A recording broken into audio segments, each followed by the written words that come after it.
Assalamualaikum warahmatullahi wabarakatuh. Perkenalkan, nama saya Mutia Halwasasya dengan NIM G0025145 dari kelompok A6. Di sini saya akan menjelaskan terkait dari skenario tersebut. Di sini yang terdapat skenario yaitu Supriyadi umur 65 tahun datang ke IGD dengan keluhan nyeri tumpul pada dada sebelah kirinya. Keluhan ini dirasakan sejak 40 menit yang lalu saat sedang menonton TV di rumah. Dokter ini mencurigai Pak Supriyadi mengalami serangan jantung. Yang pertama ini pertanyaannya itu jelaskan struktur external core, yang kedua jelaskan struktur internal core, yang ketiga jelaskan valvula cordis dan mekanisme kerjanya. Oke, di sini pertama struktur external core ini adalah bagian luar jantung yang dapat diamati secara anatomi. Nah, jantung ini terletak di rongga dada, tepatnya di mediastinum. Nah, di antara kedua paru-paru. Nah, posisi jantung ini sedikit condong ke kiri. Secara bentuk, jantung ini menyerupai kerucut dengan beberapa bagian penting. Yang pertama ada apex cordis. Nah, apex cordis ini merupakan ujung jantung yang mengarah ke bawah, depan, dan kiri. Nah, bagian ini dibentuk oleh ventrikel kiri dan menjadi titik denyut jantung yang bisa diraba atau ictus cordis. Kedua, ada basis cordis. Nah, basis cordis ini merupakan bagian atas jantung yang menjadi tempat keluar masuknya pembuluh darah besar seperti vena cava, aorta, dan arteri pulmonalis.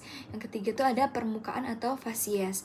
Nah, jantung ini juga memiliki beberapa permukaan. Nah, yang pertama itu ada fasies sternocostalis, itu bagian anterior ini menghadap ke tulang dada. Yang kedua itu ada fasies diafragmatika, itu tuh di inferior. Nah, itu menghadap ke diafragma sesuai namanya ya.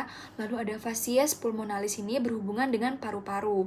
Yang keempat itu ada alur atau sulcus. Nah, permukaan jantung ini juga memiliki lekukan yang disebut sulcus. Yang pertama ada sulcus coronarius, ini memisahkan atrium dan ventricle, dan sulcus interventricularis itu memisahkan ventrikel kanan dan ventrikel kiri. Nah, di dalam sulcus ini terdapat pembuluh darah koroner yang sangat penting karena menyuplai oksigen ke otot jantung. Nah, kalau pembuluh ini tersumbat, ini tuh bisa terjadi serangan jantung seperti pada kasus. Nah, struktur yang kedua itu struktur internal core. Nah, struktur internal core ini adalah struktur yang di bagian dalam jantung yang berperan langsung dalam proses pemompaan darah. Nah, jantung ini terdiri dari 4 ruang utama. Yang pertama itu atrium kanan. Dia tuh menerima darah kotor dari seluruh tubuh melalui vena cava. Yang kedua ada ventrikel kanan. Dia tuh memompa darah ke paru-paru melalui arteri pulmonalis. Yang ketiga tuh atrium arteri, itu menerima darah bersih dari paru-paru melalui vena pulmonalis. Nah, yang keempat itu ventrikel kiri, itu memompa darah ke seluruh tubuh melalui aorta. Dinding vertikel kiri lebih tebal karena tekanan pompa itu lebih besar. Nah, jadi tuh dari tubuh terus ke atrium kanan, ventrikel kanan, lalu paru-paru. Nah, paru-paru ke atrium kiri, ventrikel kiri, lalu baru ke seluruh tubuh. Nah, struktur tambahan yang ada di jantung itu ada septum, itu tuh dinding pemisah antar ruang agar darahnya tuh tidak tercampur. Lalu ada trabecula coronae, itu tonjolan otot di ventrikel. Lalu ada otot papilaris, itu otot kecil penahan katup. Lalu ada chorda tendinae, itu tali yang menghubungkan katup dengan otot papilaris. Nah, ini tuh fungsinya penting banget karena untuk menjaga katup tetap stabil saat jantung berkontraksi. Yang ketiga itu pertanyaannya adalah valvula cordis dan mekanisme kerjanya. Nah, valvula cordis atau katup jantung ini berfungsi untuk menjaga aliran darah tetap pada satu arah. Nah, jadi ada 4 katup utama. Yang pertama itu ada katup trikuspid. Nah, katup trikuspid ini terletak antara atrium kanan dan ventrikel kanan. Lalu ada katup mitral atau bikuspid, jadi terletak antara atrium kiri dan ventrikel kiri.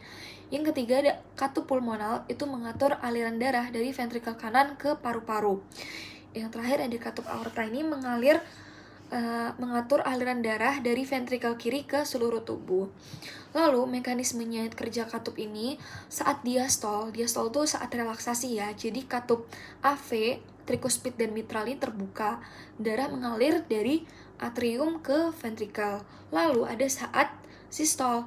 Sistol ini itu tuh saat kontraksi. Jadi katup AV ini menutup agar darah itu tidak berbalik lagi atau kolaps. Lalu katup semilunaris yaitu katup aorta dan pulmonal itu terbuka. Nah, baru darah dipompa keluar. Nah, peran chordae tendina ini menahan katup agar tidak terbalik saat tekanannya tinggi. Nah, kalau sistemnya rusak, itu bisa terjadi kebocoran katup. Nah, pada kasus Pak Supriyadi ini, nyeri dada kiri kemungkinan besar disebabkan oleh gangguan pada arteri koroner. Nah, arteri koroner ini berfungsi menyuplai oksigen ke otot jantung. Nah, jika terjadi penyumbatan, maka otot jantung ini kekurangan oksigen, terjadi nyeri dada atau angina. Jika berat itu bisa terjadi infark miokard. Nah, inilah yang dikenal sebagai serangan jantung. Nah, itu tuh gejala khasnya tuh nyeri dada kiri, bisa menjalar